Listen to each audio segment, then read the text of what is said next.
Hello everyone, कैसे हैं आप सब लोग। आई होप सब बढ़िया होंगे। So welcome back to another session of our comprehensive course. हमने थेफ्ट और एक्सटॉर्शन कंप्लीट कर लिया है। आज हमारा आईपीसी का लेक्चर 5 है, ऑफेंसेस अगेंस्ट प्रॉपर्टी में। आज हम सेक्शन 390 रॉबरी पढ़ेंगे। तो चलिए शुरू करते हैं। रॉबरी की बात करें तो रॉबरी काफी सीरियस ऑफेंस है ना। ठीक है। सो ये हमारा property offence plus body offence दोनों साथ में इसमें आ जाते हैं। इस वजह से हम बोल रहे हैं कि ये काफी सीरियस ऑफेंस है ना। ये काफी सीरियस ऑफेंस है। सो सेक्शन 390 में हमारा रॉबरी दे रखा है ना। सो क्या लिखा है यहाँ पर पहली लाइन में, क्या लिखा है? In all robbery there is either theft और एक्सटॉर्शन। सो या तो थेफ्ट होगा या एक्सटॉर्शन होगा। रॉबरी होने के लिए it is must that there is either theft और एक्सटॉर्शन। या तो थेफ्ट हो या फिर एक्सटॉर्शन हो, दोनों में से कोई एक होना जरूरी है। सो हमारा जो थेफ्ट है वो रॉबरी कब बनता है और हमारा एक्सटॉर्शन रॉबरी कब बनता है, ये हमें सेक्शन 390 में दे रखा है। ठीक है। सो एक बार हम सेक्शन का पैरा फर्स्ट पढ़ते हैं। When theft is robbery. So हमारा थेफ्ट रॉबरी कब होता है? Theft is robbery if in order to the committing of the theft और इन कमिटिंग द थेफ्ट और इन कैरिंग अवे और attempting to carry away property obtained by the theft, the offender for that end voluntarily causes or attempts to cause to any person death, hurt, wrongful restraint or fear of instant death, instant hurt, instant wrongful restraint. तो इसको पढ़ के हमें क्या समझ में आया? कुछ आया समझ में? तो उसको तोड़ते हैं हम लोग पहले, है ना। तोड़ के समझने की कोशिश करते हैं तो ज्यादा अच्छे से समझ में आएगा। एक बार में पूरा पढ़ के समझ में नहीं आया। पहली लाइन पढ़ते हैं। Theft is robbery. तो थेफ्ट कब रॉबरी होगी? If in order to the committing of theft, है ना। यानी आप थेफ्ट करने के लिए or in committing the theft, theft करते वक्त, और इन कैरिंग अवे और attempting to carry away property obtained by theft, यानी थेफ्ट करने के बाद प्रॉपर्टी ले जाते समय। तीन सिचुएशन बन रही है। थेफ्ट करने के लिए, दूसरा थेफ्ट करते वक्त, और तीसरा थेफ्ट करने के बाद प्रॉपर्टी ले जाते समय। फॉर दैट एंड को हम बाद में देखेंगे। ठीक है, अंडरलाइन कर देते हैं। क्या लिखा है यहाँ पर वर्ड? वॉलेंटरली causes और attempts to cause to any person। अब वॉलेंटरी मतलब वॉलेंटरली हमको कहाँ दे रखा है? वॉलेंटरी दे रखा है हमको सेक्शन 39 में। ठीक है। तो वॉलेंटरली मतलब a person is said to cause an effect voluntarily when he causes it by means whereby he intended to cause or by means which at the time of employing those means he knew or had reason to believe to cause it।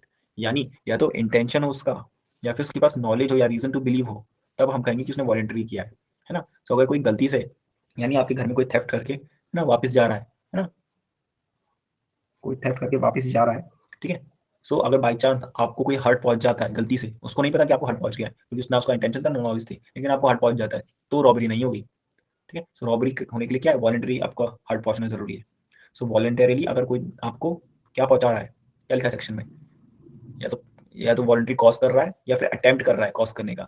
Death, hurt और wrongful restrain. अगर voluntarily कोई आपको death cause कर रहा है या आपको hurt पहुंचा रहा है या फिर रॉन्गफुल रिस्ट्रेन कर रहा है ना, सो वॉलेंटरीली होना जरूरी है। या फिर आपको फियर ऑफ इंस्टेंट डेथ, है ना। ये नहीं कि मैं कल आके तुमको मार दूंगा या कल आके तुमको चोट पहुंचा दूंगा। इंस्टेंट डेथ का फियर होना चाहिए, इंस्टेंट हर्ट का फियर होना चाहिए, इंस्टेंट रॉन्गफुल कन्फाइनमेंट का फियर होना चाहिए, वो भी वॉलेंटरीली, तब बोलेंगे कि वो रॉबरी हुआ है। ठीक है। सो रॉबरी होने के लिए,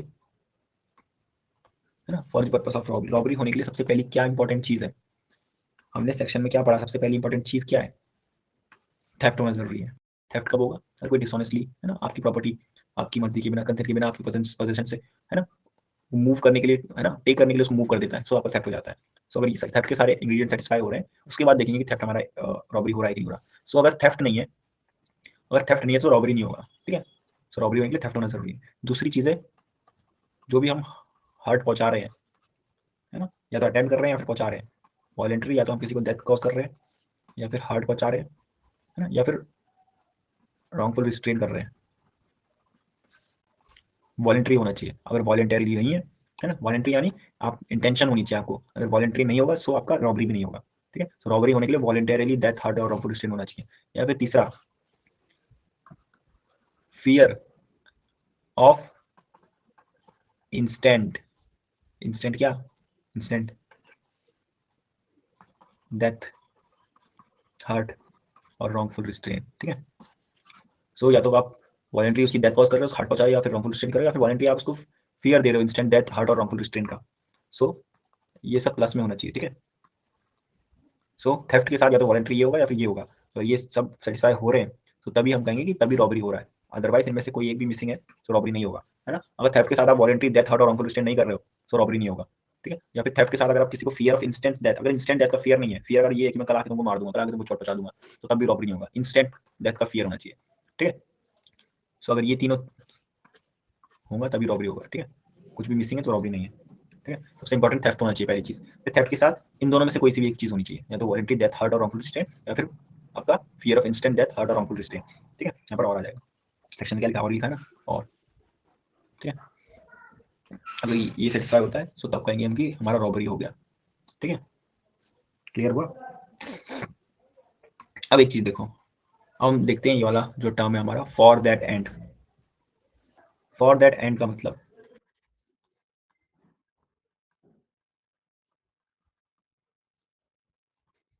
फॉर दैट एंड का मतलब for the purpose of theft, है ना। यानी थेफ्ट के लिए अगर आप किसी को मार रहे हो, रॉन्गफुल रिस्ट्रेन कर रहे हो, हार्ट पहुंचा रहे हो, या फिर थेफ्ट के लिए आप फियर ऑफ इंस्टेंट डेथ और हर्ट और रॉन्गफुल रिस्ट्रेन कर रहे हो, तब रॉबरी होगा, ठीक है। For that end, so for the purpose of, है ना, फॉर दैट पर्पस, है ना, for the purpose of theft. So theft के पर्पस के लिए आप ये सब चीजें कर रहे हो। अगर ये सब चीजें बाई चांस, है ना, बाई प्रोडक्ट हो रही है, यानी आप थेफ्ट करके वापस जा रहे हो, है ना। सो आप थेफ्ट कर वापस अपनी गाड़ी में बैठ के जा रहे हो, लेकिन आपने नहीं देखा कि नीचे कोई पर्सन सोया हुआ था ना, सो वहां पर किसी की डेथ कॉज हो गई, सो रॉबरी नहीं होगी, ठीक है। वो रॉबरी नहीं होगी क्योंकि आपने वॉलंटरी उसकी डेथ कॉज नहीं करी है। सो डेथ भी आपकी for the purpose of theft है। अगर थेफ्ट हो गया, आप वापस जा रहे हो, सो अगर उसकी डेथ कॉज भी हो जाती है, तो वो थेफ्ट के लिए थोड़ी की, आपने थेफ्ट तो ऑलरेडी हो चुका है ना, है ना। सो थेफ्ट होने के बाद भी अगर आप वापस भाग रहे हो और आपका कोई रास्ता रोक रहा है, तो तब आप उसको मार रहे हो, तब रॉबरी होगी। लेकिन आपको पता ही नहीं कि रास्ते में कौन आ गया, कौन लेटा था, तो फॉर दैट एंड नहीं हुआ ना, इस वजह से रॉबरी नहीं हुई। क्लियर हुआ। फॉर दैट एंड का मतलब कि थेफ्ट, या तो थेफ्ट करते समय, या थेफ्ट करने के बाद, या थेफ्ट करने से पहले, तीनों ही केस में अगर आप थेफ्ट के लिए किसी का वॉलंटरी डेथ, हर्ट और रॉन्गफुल रिस्ट्रेन कर रहे हो, या फिर fear of instant death, hurt और रॉन्गफुल रिस्ट्रेन कर रहे हो, तब आपका रॉबरी होगा। सो ये एक इंपॉर्टेंट टर्म है ना, for that end. So for the purpose of theft, अगर आपका डेथ, हर्ट और रॉन्गफुल रिस्ट्रेन नहीं है, सो रॉबरी नहीं है। So extortion is robbery if the offender, जो ऑफेंडर है, at the time of committing extortion, extortion करते समय, है ना, ऊपर क्या लिखा था, committing of the theft, in committing the theft, है ना, थेफ्ट करने के लिए, थेफ्ट करते वक्त और थेफ्ट करने के बाद भी आपका रॉबरी हो सकता है। लेकिन इसमें क्या लिखा है, at the time of committing extortion, यानी एक्सटॉर्शन करते समय, ठीक है। एक्सटॉर्शन करने से पहले और बाद में नहीं लिखा है। और दूसरी चीज क्या लिखी है, पहली चीज ये है, दूसरी चीज क्या लिखी है, is in the presence of the person. So वो पर्सन भी प्रेजेंट होना चाहिए वहां पर, जो जिसको फियर दे रहे हैं हम लोग, है ना। यानी अगर मैं कॉल में करके आपसे बोल रहा हूँ, अगर मैं कॉल में फोन करके आपसे बोल रहा हूँ कि तुम्हारा बच्चा मेरे पास है, मुझे इतने पैसे ट्रांसफर कर दो, तो ये एक्सटॉर्शन होगा, लेकिन ये रॉबरी नहीं होगा, क्योंकि वो पर्सन वहां प्रेजेंट नहीं है ना। So is in the presence of the person puts in fear, so जिसको फियर में डाल रहे हैं वो वहां प्रेजेंट होना चाहिए, ठीक है। So when the offender is in the presence of the person put in fear, है ना, so and commits the extortion by putting that person in fear, so उसको फियर में डालने के बाद वो एक्सटॉर्शन करता है। सो एक्सटॉर्शन करते समय अगर वो पर्सन प्रेजेंट है जिसको फियर में डाल रहे हैं, ठीक है, उसके बाद वो एक्सटॉर्शन करता है, उस पर्सन को फियर में डाल के, फियर क्या होना चाहिए आपका, fear of instant death, instant hurt और instant wrongful restraint to that person और टू सम अदर, सो किसी और को भी हम दे सकते हैं, लेकिन वो प्रेजेंट होना चाहिए। By so putting in fear induces the person so put in fear then and there to deliver up the thing extorted. सो ऊपर वाले केस में आप वॉलंटरी डेथ, हर्ट और रॉन्गफुल रिस्ट्रेन कॉज भी कर रहे हो, अटेम्प्ट भी कर रहे हो। नीचे वाले पैरा में एक्सटॉर्शन के केस में आपको सिर्फ, अगर आप सिर्फ फियर भी दे रहे हो ना, सिर्फ फियर दे रहे हो, उतना काफी है हमारा एक्सटॉर्शन का रॉबरी बनने के लिए। आपको कोई हर्ट पहुंचाने की जरूरत नहीं है, मियर फियर इज इनफ।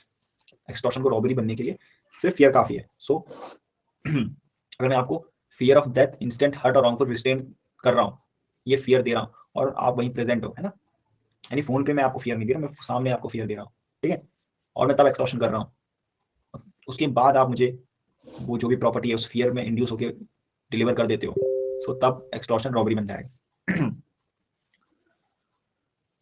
सो यहाँ पर एक वर्ड लिखा है, जैसे ऊपर लिखा था ना फॉर दैट एंड, नीचे एक टर्म लिखा हुआ है, वो पढ़ो, induces the person so put in fear then and there. जैसे ऊपर लिखा था फॉर दैट एंड, नीचे लिखा then and there. So then and there मतलब उसी वक्त, जैसे ही वो फियर में डाल रहा है, वैसे ही आप तुरंत देन एंड देयर वहीं पर प्रॉपर्टी डिलीवर कर दे रहे हो, तो एक्सटॉर्शन रॉबरी बन गया। अगर आप बाद में कभी डिलीवर कर रहे हो, सो तब एक्सटॉर्शन आपका रॉबरी नहीं बनेगा। सो फियर आपका, जिस पर्सन को आप दे रहे हो वहां पर प्रेजेंट होना चाहिए, पहली चीज एक्सटॉर्शन करते समय। और जब आप एक्सटॉर्शन कर रहे हो, सो आप फियर दे रहे हो इंस्टेंट डेथ, हर्ट और रॉन्गफुल रिस्ट्रेन का, और उस फियर में उसी वक्त देन एंड देयर अगर आप प्रॉपर्टी डिलीवर कर देते हो, जिस प्रॉपर्टी के लिए एक्सटॉर्टेड किया है ना, deliver up the thing extorted, यानी जिस प्रॉपर्टी के लिए, जिस थिंग के लिए एक्सटॉर्टेड किया है, उसी वक्त आप दे दे रहे हो, सो तब आपका एक्सटॉर्शन रॉबरी बन जाता है, ठीक है। सो आपने मेरे गले में चाकू रखा और मेरी गोल्ड की चेन उतार ली, सो थेफ्ट है, और अगर मैं खुद उतार के दे रहा हूँ, सो एक्सटॉर्शन है, ठीक है। इसका एक्सप्लेनेशन पढ़ते हैं। एक्सप्लेनेशन में क्या लिखा है कि जो offender is said to present if he is sufficiently near. So वो ऑफेंडर है जो फियर दे रहा है वो वहां पर प्रेजेंट होना चाहिए। सो हम तब कहेंगे कि वो वहां पर प्रेजेंट है जब वो सफिशिएंटली नियर हो to put the other person in fear. Fear आपका ये 3 जो हम पढ़ रहे हैं, ठीक है। तो सफिशिएंटली नियर मतलब कि आपके मतलब इतना पास हो, है ना, यानी वो अपना डर फैला सके, इतना पास है आपके, है ना, डर आपका इन 3 चीजों का। सो उस डर के अंडर अगर आप एक्सटॉर्शन वो मतलब प्रॉपर्टी दे रहे हो, सो आपका एक्सटॉर्शन रॉबरी बन जाएगा, है ना। The offender is said to be present. So यहाँ पे लिखा था ना, in the presence of the person put in fear. So जो फियर में डाल रहा है और जो फियर में आ रहा है दोनों आपका प्रेजेंट होनी चाहिए। इसका मतलब वो सफिशिएंटली इतने नियर होनी चाहिए कि उसका जो डर है वो आप पे आ सके, है ना, ठीक है। क्लियर हुआ। सो हम इसका वो करते हैं इलस्ट्रेशन, सो ज्यादा अच्छे से आपको चीजें समझ में आएंगी, है ना। रॉबरी के हमारे पास 4 इलस्ट्रेशन है, उनको समझते हैं, सो ज्यादा अच्छे से चीजें समझ में आएंगी। बेसिकली हमारा थेफ्ट रॉबरी कब हो रहा है ये समझ में आ गया, ये अच्छे से समझ में आ गया। हमारा एक्सटॉर्शन रॉबरी कब हो रहा है इसमें थोड़ा डाउट है ना, तो एक बार इलस्ट्रेशन पढ़ते हैं फिर दोबारा सेक्शन पढ़ेंगे, ठीक है। पहला इलस्ट्रेशन लिखा है कि A holds Z down and fraudulently takes Z money and jewels from Z's clothes without Z's consent. So अगर मैं Z को गिरा के उसके क्या बोलते हैं उसका पैसा ले लेता हूँ, उसके गहने ज्वेलरी क्लोथ सब ले लेता हूँ, है ना, उसके कपड़ों से, उसकी कंसेंट के बिना, वो ज्वेल और मनी उसके पोजेशन में थे, तो उसके उस पोजेशन से ले रहा हूँ उसकी कंसेंट के बिना, तो ये थेफ्ट होगा कि एक्सटॉर्शन होगा। यहाँ पर प्रॉपर्टी मूव कौन कर रहा है, मैं खुद ले रहा हूँ ना उसकी जेब से, मैं खुद उसकी जेब से ले रहा हूँ, तो ये थेफ्ट होगा। सो मैंने थेफ्ट किया, और मैंने थेफ्ट कैसे किया, in order to the committing of that theft. वो थेफ्ट करते समय मैंने वॉलेंटरली उसको रॉन्गफुली रिस्ट्रेन किया है, मतलब मैंने उसको रोका है रॉन्गफुली, है ना, एक जगह पे मैंने उसको रॉन्गफुली रिस्ट्रेन किया है, अनलॉफुल तरीके से मैंने उसको रोकने की कोशिश करी है ना, उसको नीचे गिरा के उसके ऊपर बैठ गया मैं, सो वो कहीं हिल नहीं पा रहा, कहीं जा नहीं पा रहा, तो मैंने रॉन्गफुली रिस्ट्रेन किया है। सो जैसे ही मैंने उसको रॉन्गफुली रिस्ट्रेन किया है तो ये क्या हो गया, इसको बोलेंगे रॉबरी। सो यहाँ पर थेफ्ट हुआ, लेकिन थेफ्ट मैंने कैसे किया, उसको वॉलेंटरी रॉन्गफुली रिस्ट्रेन करके। सो हमारा थेफ्ट किसमें बदल गया, रॉबरी में। क्लियर हुआ। इलस्ट्रेशन बी में लिखा है कि A meets Z on the high road, shows a pistol. So उसको हाईवे में मिला, है ना, जेड को ए हाईवे में मिला, ए ने क्या किया, जेड को पिस्टल दिखाई और जेड से उसका पर्स मांगा। जेड इन कॉन्सिक्वेंस, जेड ने सरेंडर कर दिया, डर गया वो पिस्टल से, तो यहाँ पर फियर ऑफ इंजरी आ गई, है ना, फियर ऑफ इंजरी डेथ की आ गई हमारी। सो ए हैज एक्सटॉर्टेड द पर्स। सो यहाँ पर जेड ने सरेंडर करके अपना पर्स ए को दे दिया। सो यहाँ पर ए ने जेड को क्या फियर में डाला था, फियर ऑफ इंस्टेंट हर्ट, है ना। इलस्ट्रेशन बी में ए क्या कर रहा है, जेड को बंदूक दिखा के, है ना, अब बंदूक देखे कोई भी फियर में आ जाएगा, कोई भी डर जाएगा, है ना। So fear of instant hurt के उसमें वो अपना पर्स ए को दे देता है। सो यहाँ पर being at the time of committing the extortion in his presence, ये लाइन इंपॉर्टेंट है। सो यहाँ पर दोनों एक दूसरे के सामने प्रेजेंट है ना, यहाँ पर फियर जो है वो क्या बोलते हैं, रियल है, सामने सामने फियर मिल रहा है ना, दोनों एक दूसरे के सामने प्रेजेंट है, फिर एक्सटॉर्शन हो रहा है, तो ये रॉबरी होगा। अगर यहाँ पर उसकी प्रेजेंस में एक्सटॉर्शन नहीं होता, है ना, तो रॉबरी भी नहीं होता। तो एक्सटॉर्शन तो होता, लेकिन क्योंकि प्रेजेंट नहीं थे वो वहां पर, सो रॉबरी नहीं कहते हम। सो रॉबरी होने के लिए हमारा एक्सटॉर्शन जो हमारा एक्सटॉर्ट कर रहा है ना, जो हो रहा है, दोनों प्रेजेंट होनी चाहिए, ठीक है। सो फियर ऑफ इंजरी वहां पर प्रेजेंट होनी चाहिए दोनों की। यही हमने एक्सटॉर्शन के सेक्शन में पढ़ा था। सो इलस्ट्रेशन से आपको आई होप समझ में आ गया होगा कि ए जेड को डरा रहा है और दोनों एक दूसरे के सामने प्रेजेंट है, तब वो एक्सटॉर्शन कर रहा है, ठीक है। सो यहाँ पास वो खुद दे रहा है, सो एक्सटॉर्शन हो गया। एक्सटॉर्शन कैसे हुआ, दोनों की प्रेजेंस में हुआ, सो ये रॉबरी हो गया, ठीक है।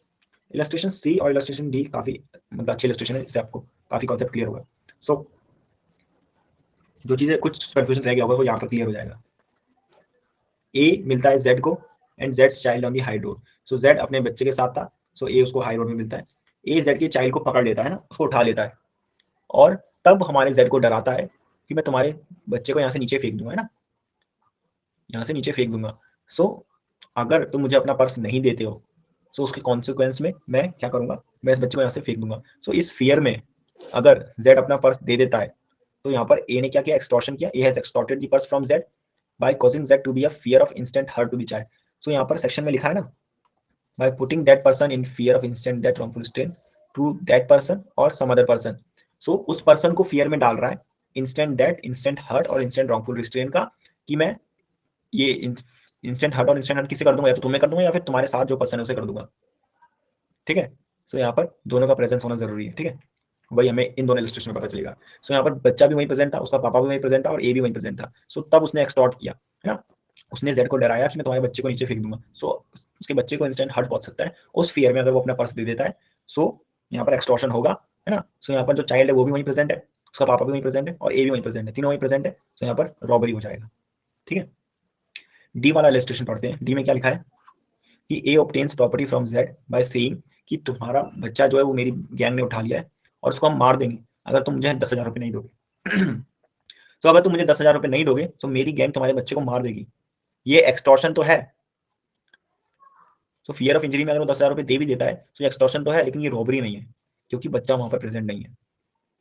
ठीक है, but it is not robbery unless that is put in fear of the instant death of his child.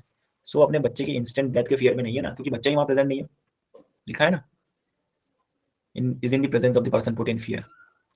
So present का मतलब क्या है, हमने एक्सप्लेनेशन में देखा था, सफिशिएंटली नियर होना चाहिए, है ना, to put the other person in fear. So sufficiently near है ही नहीं है, बच्चा उसकी बोला बच्चा मेरी गैंग के पास है और उसके सामने वो बोल रहा है कि तुम मुझे 10,000 रुपए दो। सो यहाँ पर 10,000 रुपए दे भी देता है इस डर में, तो ये सिर्फ एक्सटॉर्शन होगा, हमारा रॉबरी नहीं होगा। क्लियर हो गया? सो तीनों इलस्ट्रेशन बी सी डी हमारा बताते हैं कि कब हमारा एक्सटॉर्शन रॉबरी होगा, कब नहीं होगा। ठीक है, ए वाला हमारा केस है थेफ्ट का, जब थेफ्ट रॉबरी होता है। तो सर थेफ्ट का रॉबरी बनना तो सिंपल है, एक्सटॉर्शन का थोड़ा सा हल्का सा टेक्निकल है। तो वो आपको इलस्ट्रेशन से समझ में आ गया होगा, आई होप सो। सो आज की वीडियो में इतना ही था। अगर आपको वीडियो पसंद आए then make sure to hit the subscribe button and turn on the notification bell so you never miss out on our future videos. Don't forget to like the video and feel free to drop any queries or share your thoughts in the comment section. Let's make learning a team effort. Thanks for watching.